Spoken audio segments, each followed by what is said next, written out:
ดีธรรมกล้าคิดก็ต้องกล้าทำอย่ากลัวถ้าทำความดีเป็นศึกษาปัญหาให้ทันท่วงทีเมืองไทยจะพัฒนากว่านี้รายการดีๆคดีโลกคดีธรรมรายการ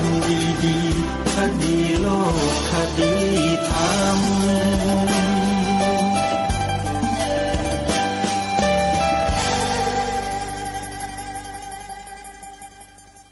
Android ดาวน์โหลดแอปพลิเคชันที่ชื่อว่าวิทยุพุทธศาสนาทั่วไทยเพื่อติดตามรับฟังรายการคดีโลกคดีธรรมได้เป็นประจำทุกวันแอปพลิเคชันนี้รวบรวมสถานีวิทยุพระพุทธศาสนาแห่งชาติไว้ในที่เดียวกันมากถึง39สถานีทั่วไทย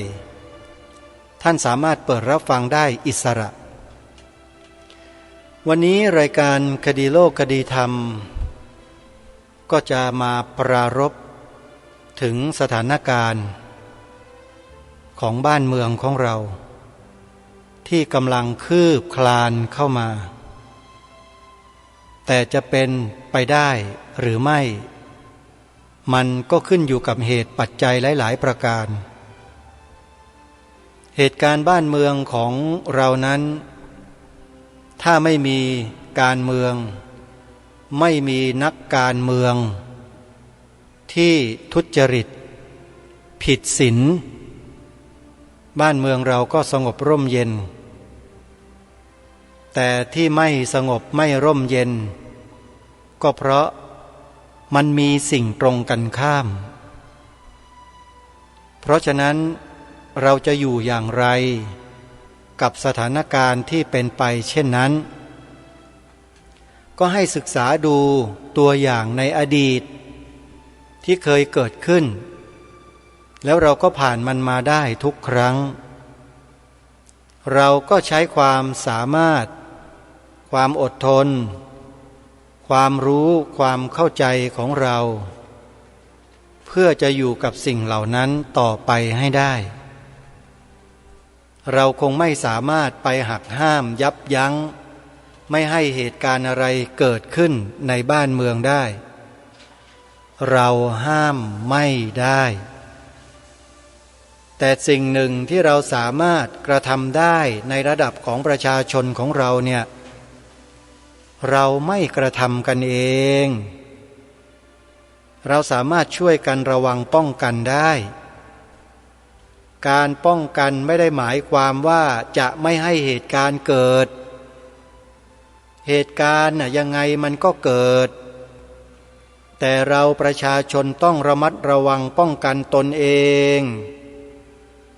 วิธีการป้องกันตนเองรายการคดีโลกคดีธรรมเคยย้ำเคยบอกมาหลายครั้งแล้วว่าให้พวกเรามีความหนักแน่นมั่นคงในใจเอาไว้อย่าหวั่นไหวอย่าเชื่ออะไรง่ายทุกวันนี้คนเรามันเชื่อง่ายพอคนนั้นมาพูดเราก็เชื่อไปทีหนึ่งพอคนโน้นพูดเราก็เชื่อไปอีกทางหนึ่งอ้าวคนนี้มาอีกแล้วพูดเราก็เชื่ออีกทางนี้ไปอีกแล้วลักษณะแบบนี้แหละที่มันจะทำให้เกิดความวุ่นวายขึ้นเพราะความที่ประชาชนเรานั้นหูเบาแปลว่าเชื่อง่ายรายการนี้เตือนมาหลายครั้งแล้วว่าอย่าเพิ่งเชื่อนะอย่าหลงเชื่อนะอย่าลงไปบนถนนกันอีกนะไม่เข็ดหรือไงเข็ดกันไหมถ้าเข็ดแล้วจ จงจำไว้เป็นบทเรียนอย่าให้มันเกิดขึ้นอีกเชื่อเถอะใครก็ตามที่คิดไม่ดีไม่หวังดีต่อแผ่นดินนี้นะคนคนนั้นน่ะอยู่ในโลกนี้ได้ไม่นานหรอกโดยเฉพาะอยู่บนผืนแผ่นดินนี้ได้ไม่นานเดี๋ยวก็มีอันเป็นไปเองแหละแต่ที่ทุกวันนี้มันยังไม่เป็นไปเนี่ยก็เพราะมันยังมีบุญเก่าสนับสนุนอยู่ถ้าหมดบุญเมื่อไรแล้วเรียบร้อยให้ฉุดกระชากลากถูยังไงก็ไม่อยู่ไปอย่างเดียวท่านเพราะฉะนั้นการที่เราจะศึกษาเรียนรู้จะดูจะฟังอะไรก็แล้วแต่พระพุทธเจ้าตรัสสอนไว้ว่าอย่าเพิ่งเชื่อไม่ได้สอนให้ไม่เชื่อนะอย่าเพิ่งเชื่อคืออย่าเพิ่งเชื่ออย่าเพิ่งเชื่อง่ายๆอาตมาภาพเคยพูดในรายการนี้มานานแล้วหลายครั้งแล้วด้วยว่าคนที่ใช้วาจากล่าวอ้างอยู่ตลอดเวลาว่าจงรักภักดีจงรักภักดีเนี่ยเอาเข้าจริงๆแล้วอาจจะมีแต่แค่ลมปากก็ได้แต่ใจลึกๆแล้วไม่ได้เป็นอย่างที่ปากเขากล่าวก็ได้เราทำไมจึงเชื่อกันง่ายนักล่ะพอเราเชื่อกันง่ายเขาก็จูงจมูกเราไปลงไปถนนเราก็ถูกสนสะพายอยู่อย่างนั้นแหละเย้วเย้วเย้วกันไปเป็นไงบ้านเมืองชิบหายป่นปี้มีใครรับผิดชอบไหมแล้วมานั่งโอดครวญกันอยู่ถึงทุกวันนี้เป็นยังไงรู้สึกรู้สากันบ้างหรือยังพวกเราตามกันนักการเมืองเนี่ยตามกันจังสนใจกันจังสุดท้ายก็มาทะเลาะเบาะแว้งมากัดกันเองอ่ะขออภัยนะที่ใช้คำนี้มันชัดดีอาตมาไม่กัดกับใครหรอกกัดกับตัวเองเนี่ยแหละโยมกัดอะไรล่ะกัดตัวเองกัดกิเลสโอ้ยสนุกมากเลยกัดกิเลสตัวเองเนี่ยโยมพอมันโผล่ขึ้นมาก็ตีหัวมันพอมันแอบขึ้นมาก็ทุบหัวมันกิเลสเนี่ยสนุกจะตายเคยไหมลองดูดิแต่หลายคนก็คงจับไม่เป็นนะมองไม่ออกว่าอะไรกิเลสอะไรตัวกูของกูไม่รู้จักก็จับมันไม่ได้สิพอมันโผล่ขึ้นมาก็มองเห็นว่าตัวกูทั้งนั้นเลยพอไอ้นั่นโผล่ขึ้นมาเอาตัวกูโผล่ขึ้นมาแล้วไม่กล้าตีตัวกูไอ้ตัวกูเนี่ยก็คือความหลงยึดมั่นถือมั่นว่าเป็นตัวกูของกูขออนุญาตใช้คำของหลวงพ่อพุทธทาสกับหลวงพ่อคูณนะโยมนะท่านสอนท่านพูดท่านกล่าวท่านแสดงชัดไม่ต้องแปลความหมายการศึกษาแบบหมาหางด้วนเห็นไหมชัดเจนไม่ต้องสุนัขอะไรหรอกภาษาอะไรก็ไม่รู้สุนัขเนี่ยมันจะเป็นผู้รากมากดีมาจากไหนกันนักหนาคนไทยเราเนี่ยอยู่กันแบบไทยเป็นคนไทยมันก็ดีแล้วเนี่ยจะตะเกียกตะกายหาอะไรกันก็ไม่ทราบนะพวกเราเนี่ยเป็นคนไทยเดิมแบบดีๆดั้งเดิมดีแล้วนั่นแหละเขาเรียกว่าไทยแท้แต่ถ้าไทยเทียมนี่จะมีลักษณะก็คือลักษณะหูเบาเชื่อง่ายพวกไทยเทียมเนี่ยแล้วก็ถูกเขาจูงจมูกง่ายถ้าใครอยากจะรู้ว่าตัวเองเป็นไทยแท้หรือไทยเทียมเนี่ยก็ดูตอนที่เขาจูงจมูกอ่ะพอเขาจูงจมูกแล้วถ้าไปนั่นแหละเขาเรียกว่าไทยเทียมแต่ถ้าจูงเท่าไหร่ก็ไม่ไปนั่นแปลว่าไม่ใช่ไทยเทียมเป็นไทยแท้ อยู่ในจุดยืนเมื่อวานนี้ก็พูดแล้วใช่ไหมจุดยืนของเรานี่แหละจุดยืนของประเทศชาติบ้านเมืองคืออะไรยืนอยู่ณจุดนั้นตั้งมั่นอยู่ตรงนั้นให้มั่นคงองค์พระบาทสมเด็จพระมงกุฎเกล้าเจ้าอยู่หัวตรัสแสดงเรื่องนี้ไว้ในเทศนาเสือป่าไปอ่านกันมั่งนะคนไทยโดยเฉพาะเหล่าข้าราชการไทยทุกคนใครที่รู้ตัวเป็นข้าราชการน่ะไปอ่านบทพระราชนิพนธ์เทศนาเสือป่าหลายๆรอบไอ้หนังสืออื่นนะอ่านจังเลยแต่เวลาของบรรพบุรุษบรรพชนตัวเองเนี่ยไม่อ่านพระองค์ท่านสร้างสรรค์แต่สิ่งที่ดีๆเอาไว้มีประโยชน์แก่พวกเราส่วนรวมเอาไว้ไม่ใส่ใจไม่ดูไม่ศึกษาไม่เรียนรู้แต่ไปดูไปฟังใครก็ไม่รู้ที่จะจูงจมูกลงถนนอยู่นั่นน่ะอาตมาไม่ได้ว่านะแต่ไม่เห็นด้วยเพราะมันมีประสบการณ์มาแล้วไงว่ามันเสียหายประเทศชาติบ้านเมืองฉิบหายพังเพราะไอ้การพากันลงถนนนี่แหละเลิก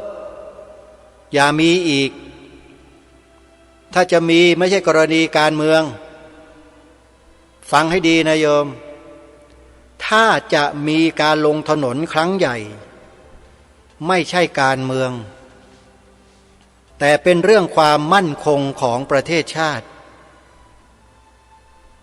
มีผู้หลักผู้ใหญ่บางคนในประเทศนี้นะนิยามคำว่าความมั่นคงไม่เป็นนิยามคำว่าความมั่นคงไม่ออกไม่รู้จักว่าอะไรคือความมั่นคงของประเทศนี้ก็ถึงบอกไงให้ไปอ่านบทพระราชนิพนธ์เทศนาเสือป่าเดี๋ยวหูตามันจะได้สว่างซะมั่งเคยอ่านกันบ้างไหมนั่นแหละพระองค์ท่านพระราชทานไว้ให้เห็นชัดเจนเลยว่าความมั่นคงของประเทศนี้คืออะไร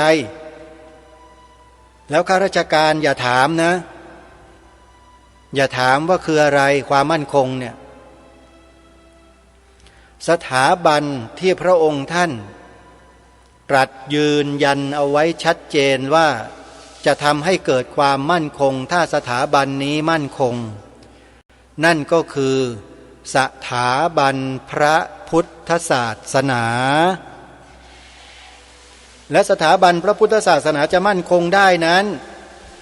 สถาบันอีกสถาบันหนึ่งต้องมั่นคงก่อนนั่นก็คือสถาบันพระมหากษัตริย์เพราะสถาบันพระมหากษัตริย์ทรงเป็นผู้อุปถัมภ์ค้ำชูพระบวรพุทธศาสนาสถาบันพระมหากษัตริย์กับสถาบันพระพุทธศาสนาจึงอยู่เคียงคู่กันมาตั้งแต่บรรพกาลหลายร้อยปีเป็นพันปีมาแล้วบนผืนแผ่นดินผืนนี้นี่คือความจริงญาติโยมอาตมาภาพ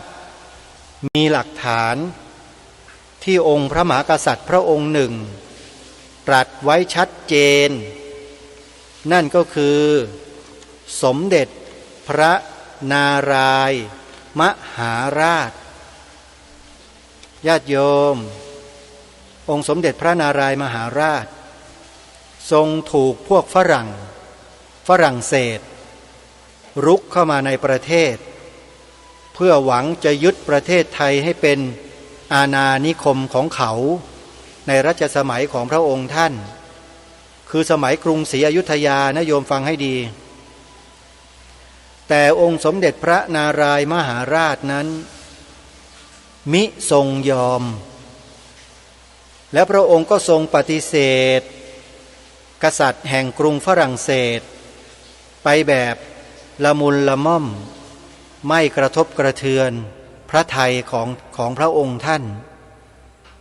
โดยมีจารึกปรากฏอยู่ในประชุมพงศาวดารเล่ม16ไปเปิดดูกันได้นะประชุมพงศาวดารเล่ม16มีความตอนหนึ่งที่พระองค์ได้ตรัสเป็นพ ระบรมราชโองการพระบรมราโชวาทของพระองค์ไว้ว่าพระเจ้าหลุยที่14จะให้เราเข้ารีดดังนั้นหรือเรื่องนี้เป็นเรื่องใหญ่มากเพราะในราชวงศ์ของเราก็ได้นับถือพระพุทธศาสนามาช้านานแล้วจะให้เราเปลี่ยนศาสนาอย่างนี้เป็นการยากอยู่และถ้าพระเจ้าผู้สร้างฟ้าสร้างดินจะต้องการให้คนทั่วโลกได้นับถือศาสนาอันเดียวกันแล้วพระเจ้ามิจัดการให้เป็นเช่นนั้นเสียแล้วหรือจริงอยู่เมื่อฟอลคอนในเวลาหมอบอยู่ข้างพระบาทพระเจ้ากรุงสยามได้แปลคำชักชวนที่พระเจ้าหลุยที่14ได้รับสั่งมากับราชทูตนั้นฟอลคอนก็กลัวจนตัวสั่นและสมเด็จพระนารายณ์ทรงพระกรุณาโปรดให้อภัยแก่ฟอลคอนแต่ก็ได้ทรงรับสั่งว่าได้ทรงนับถือศาสนาอันได้นับถือต่อๆกันมาถึง 2,229 ปีแล้วเพราะฉะนั้นที่จะให้พระองค์เปลี่ยนศาสนาเสียนั้นเป็นการที่พระองค์จะทำไม่ได้ด้วยเหตุนี้เองกฎมนเทียนบานก็ดีกฎหมายรัฐธรรมนูญก็ดีจึงได้บัญญัติอย่างชัดเจนไว้ทุกฉบับว่าพระมหากษัตริย์ทรงเป็นพุทธมามกะและทรงเป็นองค์เอกอัครพุทธศาสนูปถัมภกใครจะมาเปลี่ยนองค์พระมหากษัตริย์ให้ไปนับถือศาสนาอื่นไม่ได้เป็นอันขาดนี่ไงคือความมั่นคงของประเทศรู้จักหรือยังข้าราชการทั้งหลายทั้งปวงรู้แล้วใช่ไหมนี่แหละคือความมั่นคงของประเทศนี้หรือยังไม่พอใจเดี๋ยวจะอ่านให้อีกองค์พระมหากษัตริย์อีกพระองค์หนึ่งตรัสยืนยัน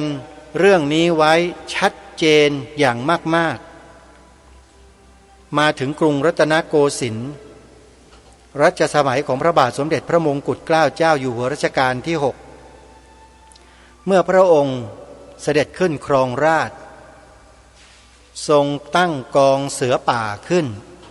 ในยุคสงครามโลกครั้งที่1เพื่อให้เหล่าประชาชนพลเมืองพลเรือนทั้งหลายเนี่ยได้เข้ามาฝึกวิชาทหารเพื่อไว้รักษาและป้องกันประเทศในรูปของเสือป่าแล้วก็เป็นที่มาของลูกเสือชาวบ้านมาจนถึงทุกวันนี้แต่ลูกเสือชาวบ้านทุกวันนี้ไม่รู้ว่ายังมีกันอยู่หรือเปล่ามีแต่สัญลักษณ์อย่างเดียวโดยที่ไม่มีกิจกรรมอะไรทำเหมือนอย่างแต่ก่อนหรือไม่อันนี้ไม่ทราบแต่ที่แน่ๆก็คือพระองค์ได้ตรัสไว้ว่าพระพุทธศาสนาเป็นศาสนาสำหรับชาติเราจำเป็นต้องถือด้วยความกตัญญูต่อบิดามารดาและต้นโคตรวงของเราจำเป็นต้องถือไม่มีปัญหาอะไรเมื่อข้าพเจ้ารู้สึกได้แน่นอนจึงได้กล้าลุกขึ้นยืนแสดงเทศนาทางพระพุทธศาสนาแก่ท่านทั้งหลายโดยหวังแน่ว่าบรรดาท่านทั้งปวงที่เป็นคนไทยเมื่อรู้สึกแน่วแน่แล้วว่าศาสนาในสมัยนี้เป็นของที่แยกจากชาติไม่ได้พุทธศาสนาเป็นของไทยเรามาชวนกันนับถือพระพุทธศาสนากันเถิดผู้ที่แปลงศาสนาคนเขาดูถูกยิ่งเสียกว่าผู้ที่แปลงชาติเพราะเขาย่อมเห็นว่าสิ่งที่นับถือเลื่อมใสกันมาตลอดครั้งปู่ย่าตายายตั้งแต่เด็กมาแล้วเป็นของสำคัญอันหนึ่งซึ่งแสดงให้เห็นว่า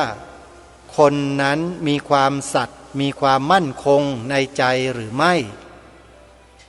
เมื่อมาแปลงชาติศาสนาได้แล้วเป็นแลเห็นได้ทันทีว่าเป็นคนไม่มั่นคงอย่าว่าแต่อะไรเลยศาสนาที่ใครทั้งโลกเขานับถือว่าเป็นของสำคัญที่สุด เขายังแปลงได้ตามความพอใจหรือเพื่อสะดวกแก่ตัวของเขาเหตุฉะนี้ผู้แปลงศาสนาถึงแม้จะไม่เป็นผู้พึงเกลียดชังแห่งคนทั่วไปก็ย่อมเป็นผู้ที่เขาสามารถจะเชื่อได้น้อยเพราะเหตุฉะนั้นเป็นความจำเป็นที่เราทั้งหลายผู้เป็นไทยจะต้องมั่นอยู่ในพระพุทธศาสนาซึ่งเป็นศาสนาสำหรับชาติเราพระบรมราโชวาทความตรนี้เนี่ย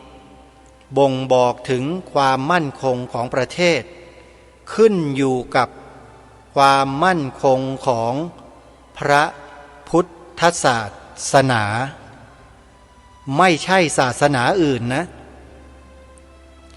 ทุกวันนี้รัฐบาลไทยเราไปส่งเสริมศาสนาไหนให้มั่นคงให้ร่ำรวยให้มั่งคั่งให้อู้ฟู่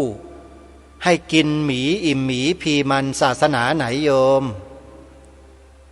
ไปสนับสนุนส่งเสริมศาสนาไหนศาสนาของชาติที่องค์พระบาทสมเด็จพระมงกุฎเกล้าเจ้าอยู่หัวตรัสไว้ในเทศนาเสือป่าที่อัญเชิญมาอ่านเมื่อสักครู่นี้เนี่ยเอาไปไว้ที่ไหนรัฐบาลนี่หรือรัฐบาลไทยใช่ไหมรัฐบาลไทยเขาทำกันแบบนี้เหรออาตมาภาพสงสัยก็เลยถามออกอากาศเอาไม่เป็นไรโยมมาฟังกันต่อพระองค์ท่านตรัสอีกความตอนหนึ่งว่าต้องเข้าใจพุทธศาสนาในเวลานี้ไม่มีแห่งใดในโลกที่จะถือจริงรู้จริงเท่าในเมืองไทยเราเมืองไทยเราเปรียบเหมือนป้อมอันใหญ่ซึ่งเป็นแนวที่สุดของพระพุทธศาสนาแนวที่หนึ่งแนวที่สองร่อยหรอเต็มทีแล้วยังแต่แนวที่สามและแนวที่สุดคือเมืองไทยเราทั้งหลายเป็นผู้รักษาแนวนี้ถ้าไม่ตั้งใจรักษาจริงๆแล้วถ้ามีอันตรายอย่างใดมาถึงพระพุทธศาสนาเราทั้งหลายจะเป็นผู้ที่ได้รับความอับอายด้วยกันเป็นอันมากเหตุฉะนี้เป็นหน้าที่ของเราที่จะต้องตั้งใจที่จะรักษาความมั่นคงของพระพุทธศาสนาในประเทศไทยอย่าให้มีอันตรายมาถึงได้ผู้ที่คนอื่นเขาส่งเข้ามาปลอมแปลงเพื่อทำลายพระพุทธศาสนาเราทั้งหลายต้องคอยระวังรู้เท่าไว้จึงจะควรจึงเป็นหน้าที่ของเราทั้งหลายที่เป็นเชื้อชาตินักรบต้องรักษาพระศาสนาอันนี้ให้คงอยู่ในเมืองไทยอีกต่อไปต้องรักษาไว้เพื่อให้เป็นมรดกแก่ลูกหลานของเราทั้งหลายให้เขารักษากันต่อไปยั่งยืนเป็นเกียรติยศแก่ชาติของเราชั่วกาลปวสานเวลานี้ทั้งโลกเขาพูดเขานิยมว่าชาติไทยเป็นชาติที่ถือพระพุทธศาสนาที่พระพุทธศาสนายั่งยืนอยู่ได้เพราะมีเมืองไทยเป็นเหมือนป้อมใหญ่ในแนวรบเราเคราะห์ดีที่สุดที่นานมาแล้วเราได้ตกไปอยู่ในพระพุทธศาสนาจึงได้เป็นมนุษย์ชั้นสูงที่สุดที่มนุษย์จะเป็นได้ในทางธรรมเหตุฉะนี้ขอท่านทั้งหลายที่นั่งฟังอยู่ผู้ที่ตะเกียกตะกายอยากเป็นฝรั่งอย่าทำเหมือนฝรั่งในทางธรรมเลยถ้าจะเอาอย่างฝรั่งจงเอาอย่างในทางที่ฝรั่งเขาทำดีคือในทางวิชาการบางอย่างซึ่งเขาทำดีเราควรเอาอย่างแต่การรักษาศีลรักษาธรรมเรามีตัวอย่างดีกว่าฝรั่งเป็นอันมากถือพระพุทธเจ้าเป็นตัวอย่างของเราแล้วเรามีตัวอย่างหาที่เปรียบเสมอเหมือนมิได้พระพุทธศาสนาก็ดีหรือศาสนาใดก็ดีที่ตั้งมั่นอยู่ได้ก็ด้วยความมั่นคงของผู้เลื่อมใสตั้งใจที่จะรักษาและข้าพเจ้าพูดทั้งนี้ก็เพื่อชักชวนท่านทั้งหลายอย่างเป็นเพื่อนไทยและเพื่อนพุทธศาสนิกชนด้วยกันทั้งนั้น เพื่อความมั่นคงแห่งพระพุทธศาสนาข้าพเจ้ารู้สึกว่าได้ทำหน้าที่สมควรแก่อุปถัมภ์พระพุทธศาสนาเราตั้งใจจะรักษาศาสนาของเราด้วยชีวิตข้าพเจ้าและท่านตั้งใจอยู่ในข้อนี้และถ้าท่านตั้งใจจะช่วยข้าพเจ้าในกิจอันใหญ่นี้แล้วก็จะเป็นที่พอใจข้าพเจ้าเป็นอันมากเมื่อเราเกือบจะเป็นเมืองเดียวแล้วในโลกได้มีบุคคลถือพระพุทธศาสนามากและเป็นเหล่าเดียวกันเพราะฉะนั้นเป็นหน้าที่ของเราทั้งหลายที่จะช่วยกันบำรุงรักษาพระพุทธศาสนาอย่าให้เสื่อมสูญไปการที่จะบำรุงพระพุทธศาสนาเราต้องรู้สึกก่อนว่าหลักของพระพุทธศาสนาคืออะไรเราทั้งหลายที่ยังไม่แน่ตั้งแต่วันนี้จะได้พร้อมกันตั้งใจว่าในส่วนตัวเราเองจะริษยากันก็ตามจะเป็นอย่างไรก็ตามจะทำการเช่นนี้ต่อเมื่อเวลาว่างไม่มีภัยเมื่อมีเหตุสำคัญจำเป็นที่เราจะต้องต่อสู้ชาติอื่นแม้การส่วนตัวของเราอย่างไรจะทำให้เสียประโยชน์แก่ชาติเราแล้วสิ่งนั้นเราจะทิ้งเสียเราจะรวมกันไม่ว่าในเวลานี้ชอบกันหรือชังกันเราจะถือว่าเราเป็นไทยด้วยกันหมดเราจะต้องรักษาความเป็นไทยของเราให้ยั่งยืนเราจะต้องรักษาพระพุทธศาสนาให้ถาวรวัฒนาการอย่างที่เป็นมาแล้วหลายชั่วโคตรของเราทั้งหลายเห็นหรือยังท่านผู้ฟังว่าความมั่นคงของประเทศนี้คือความมั่นคงของพระพุทธศาสนาอัน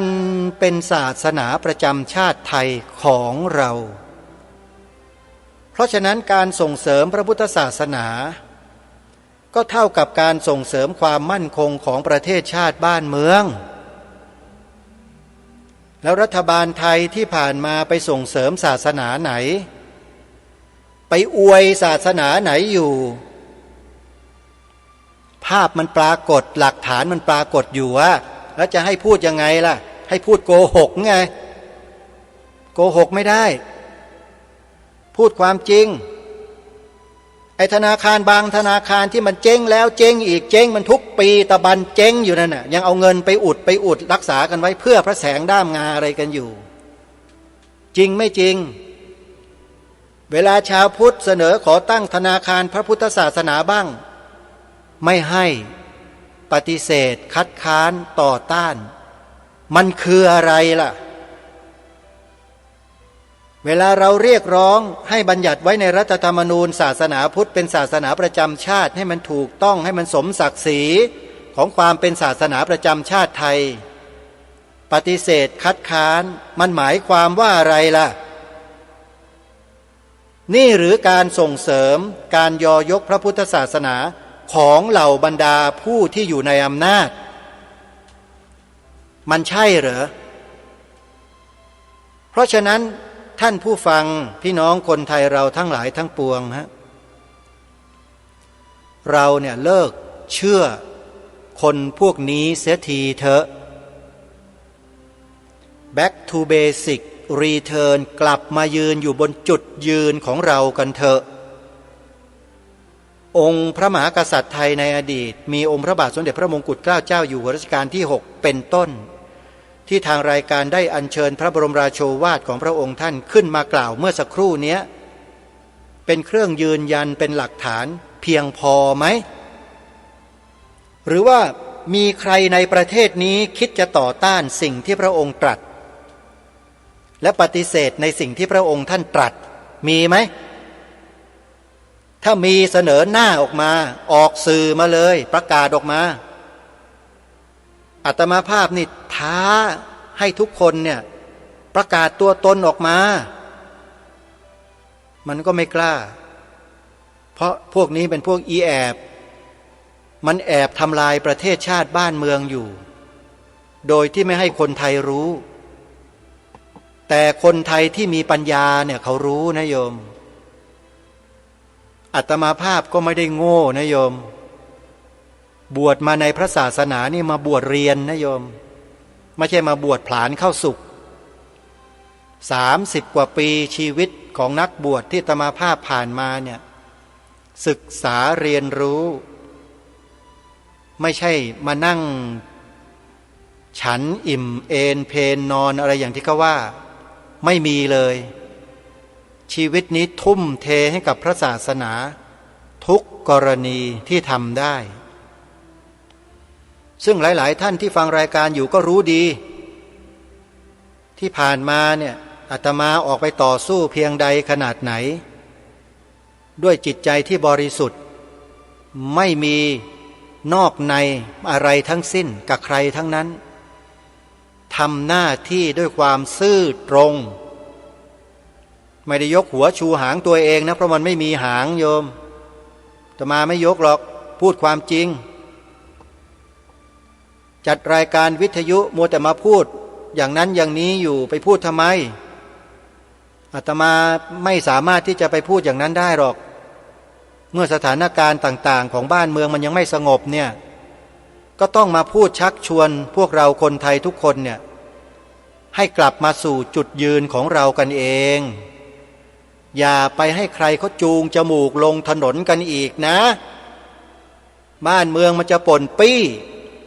มันจะไปมากกว่านี้ไกลกว่านี้จะหนักกว่านี้อีกขอย้ำนะว่าอย่าลงอย่าไป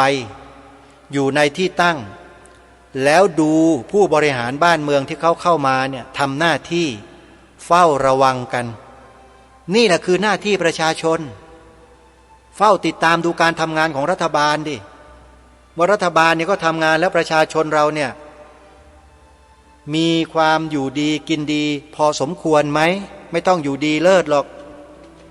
หรือว่าอยู่แล้วมาบริหารบ้านเมืองแล้วประชาชนอดอยากปากแห้งเป็นหนี้เป็นสินฆ่าตัวตายบริษัทล้มเหลวล้มละลายฉิบหายวายป่วงหมดหรือเปล่าพวกเราต้องติดตามดูสิผลน่ะมันปรากฏกับพวกเราประชาชนนี่แหละดูแล้วทำไมดูไปเพื่ออะไรดูเพื่อให้จดจำไงว่าใครที่เข้ามาบริหารประเทศแล้วทำให้เราเดือดร้อนเราจำไว้แล้วเราก็อย่าไปเลือกเข้ามาอีกที่ให้จำเนี่ยต้องรู้จักเข็ดจักหลาบบ้างนะเพราะฉะนั้นไม่ต้องจำเป็นต้องลงไปไหนไม่ต้องออกจากบ้านแล้วโยมมันเดือดร้อนกันทั้งทุกหย่อมหญ้าแล้วที่ผ่านมาไม่เข็ดใช่ไหมอยากจะลงอีกเหรออาตมาภาพไม่สนใจว่าใครชวนทั้งนั้นแหละไม่ว่าฝ่ายไหนทั้งนั้นน่ะไม่ต้องทำหน้าที่ของตนเองให้ดีที่สุดอยู่ในกรอบที่เหมาะสมอย่าไปทำอะไรที่ผิดกฎหมายอย่าไปทำอะไรที่ผิดศีลผิดธรรมชีวิตมันก็อยู่ได้แล้วจริงๆบ้านเมืองนี้อยู่รอดปลอดภัยมาด้วยอำนาจแห่งบุญนะโยมบุญบอใบไม้สระอุยอหญิงอ่ะสะกดกันถูกหรือเปล่าเรารอดมาได้ด้วยบุญญาบารมีของใครขององค์พระมหากษัตริย์ในอดีตและแม้แต่กระทั่งในปัจจุบันก็ตามพระองค์ท่านทรงปกแผ่พระบารมีปกเกล้าปกกระหม่อมพวกเราคนไทยมาโดยตลอดพวกเราสำนึกในพระมหากรุณาธิคุณของพระองค์ท่านช่วยกันรักษาความมั่นคงของประเทศให้ดีอย่าเป็นงัวเป็นควายให้ใครมาจูงจมูกกันอีกชัดเจนดีไหมโยมอาตมานี่ใครมาจูงไม่ได้นะอาตมานี่จะคล้ายๆกับหม่อมหลวงกาญจพงศ์วรวุฒิอะช้างตกมันโยมตัวเดียวโดดๆเลยลุยแบบไม่ต้องเกรงอกเกรงใจมนุษย์หน้าไหนทั้งนั้นแหละถ้าหากว่าเกิดอะไรขึ้นมาเนี่ยพูดแล้วมันก็รู้สึกฮึกเหิมขึ้นมาในใจเหมือนกันแต่ยังไม่ถึงเวลาตอนนี้ปล่อย ปล่อยให้คนเหล่านั้นเน่ยเขาว่ากันไปก่อนเขาว่ากันไปให้เต็มที่เลยให้เขาบริหารไปให้เขาว่ากันไปเราก็ตามดูไปตามดูติดตามดูไปเดี๋ยวนี้โลกโซเชียลเน็ตเวิร์กมันตามดูได้ตลอดอะไรเป็นยังไงทำยังไงอยู่ที่ไหนนโยบายยังไงคำสั่งกฎระเบียบที่ออกมามันส่งผลยังไงมันตามดูรู้ได้ตลอดอาตมาภาพขอบอกกับพวกเราคนไทยทุกคนว่าให้อยู่ในจุดยืนตั้งมั่นอยู่ในจุดยืนให้มั่นคงเหมือนกับองค์พระบาทสมเด็จพระเจ้าอยู่หัวรัชกาลที่6ตรัสไว้ในเทศนาเสือป่าเนี่ยพระองค์ท่านน่ะทรงรักคนไทยรักประเทศไทยสุดๆไม่เช่นนั้นพระองค์จะไม่พระราชทานธงไตรรงค์แทนธงช้างหรอกโยมเพราะธงช้างเนี่ยรูปที่ปรากฏเป็นช้างโยมเป็นสัญลักษณ์เป็นช้างฮะช้างเนี่ยโยมช้างเนี่ยเป็นสัตว์เดรัจฉานหรือเปล่าใช่ไหมถึงแม้จะเป็นช้างเผือกก็เถอะแต่เป็นสัตว์เดรัจฉานไหมล่ะพระองค์ท่านทรงทอดพระเนตรยาวไกลมากๆอันนี้100 กว่าปีแล้วนะเนี่ยที่พระราชทานธงไตรรงค์3 สีมาเนี่ยแล้วก็ยังคงมั่นคงอยู่เช่นนี้ต่อไปอยู่ที่พวกเราประชาชนคนไทยนั่นแหละจะช่วยกันปกปักรักษาความมั่นคงของประเทศนี้ไว้หรือไม่ญาติโยมสาธุชนทุกท่านความเมื่อสักครู่นี้ตอนท้ายความเมื่อสักครู่นี้ตอนท้ายพระองค์ท่านตรัสเอาไว้ว่าเราจะถือว่าเราเป็นไทยด้วยกันหมดเราจะต้องรักษาความเป็นไทยของเราให้ยั่งยืนเราจะต้องรักษาพระพุทธศาสนาให้ถาวรวัฒนาการอย่างที่เป็นมาแล้วหลายชั่วโคตรของเราทั้งหลายพระองค์ท่านตรัสชวนคนไทยพวกเราทั้งหลายนี่แหละให้รักษาความเป็นไทยของเราให้ยั่งยืนการที่จะรักษาความเป็นไทยของเราให้ยั่งยืนพระองค์ท่านบอกว่าเราจะต้องรักษาพระพุทธศาสนาให้ถาวรวัฒนาการอย่างที่เป็นมาแล้วหลายชั่วโคตรของเราทั้งหลายไม่ใช่ศาสนาอื่นนะพระองค์ท่านตรัสชัดเจนว่าเราจะต้องคำว่าต้องนี่คือบังคับนะโยมบังคับเลยนี่คือจารีตประเพณีของบ้านเมืองนะเราจะต้องรักษาพระพุทธศาสนาให้ถาวรวัฒนาการอย่างที่เป็นมาแล้วหลายชั่วโคตรของเราทั้งหลายวัฒนาการด้วยนะไม่ใช่ตั้งไว้เฉยๆแข็งทื่อโดโดอย่างนี้ไม่ใช่ตั้งไว้แล้วต้องมีการวัฒนาการด้วยคือต้องมีการพัฒนาด้วยโยมทุกวันนี้พระสงฆ์ไทยเรามีการพัฒนาพระพุทธศาสนาให้แก่ชาวโลกทั่วโลกได้รู้จักได้นำไปศึกษาเรียนรู้นำไปฝึกฝนอบรมตนจนกระทั่งมนุษย์ต่างประเทศต่างชาติต่างศาสนาเหล่านั้นได้ประโยชน์จากพระพุทธศาสนามากมายมหาศาลอย่างที่เขาไม่เคยได้รับมาก่อนถึงขนาดลาออกจากศาสนาของเขามานับถือศาสนาพุทธกันเพียบเลยจริงๆดาราฮอลลีวูดอย่างนี้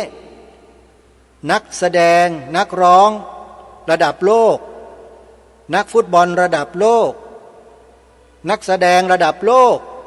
เยอะแยะหลักฐานมีเต็มไปหมดเลยเขาหันมานับถือศาสนาพุทธกันทั้งนั้นแต่ในขณะที่ประเทศไทยเป็นไงเด็กไทยเราปฏิเสธไม่นับถือศาสนาอะไรเลยเห็นไหม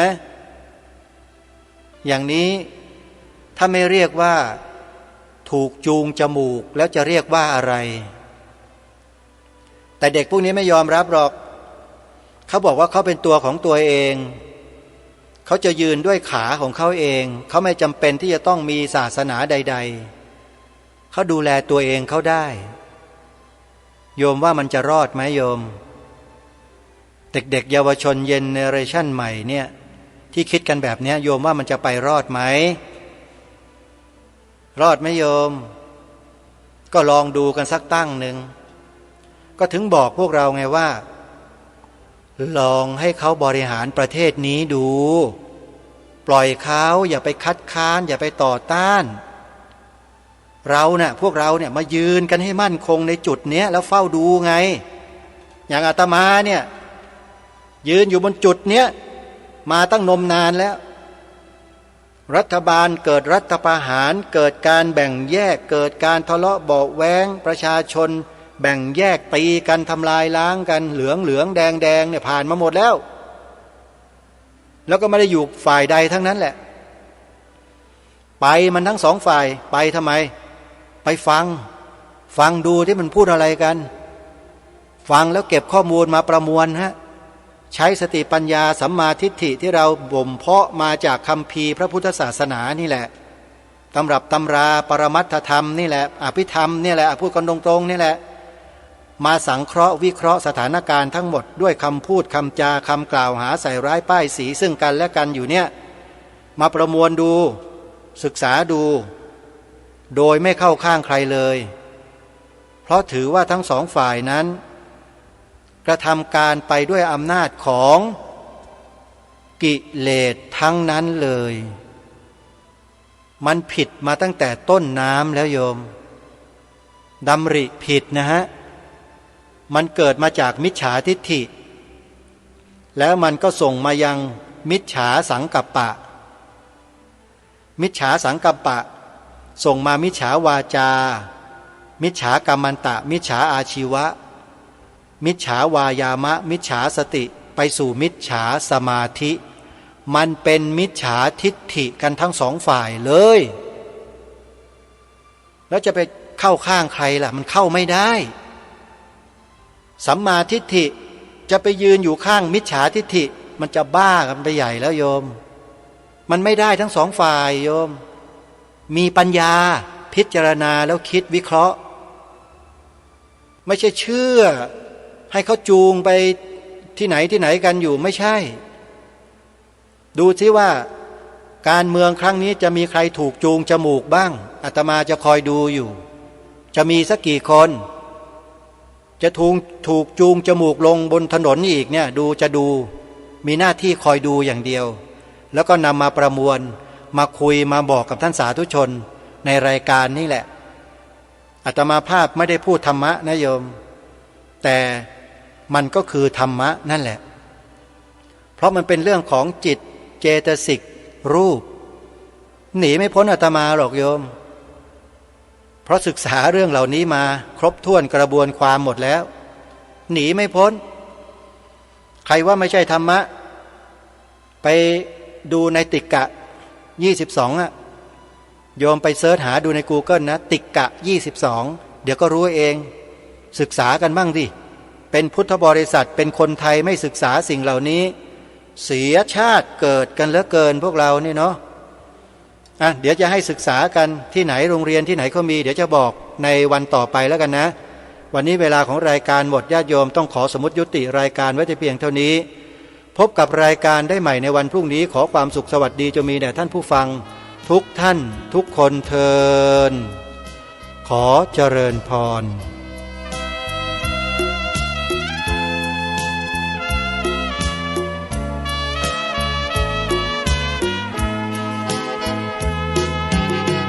ไม่สู้ก็เสียไม่เคลียร์ก็สิ้นแผ่นดินจะอยู่เราจึงต้องสู้เพื่อไว้ศักดิ์ศรีนิสัยไทย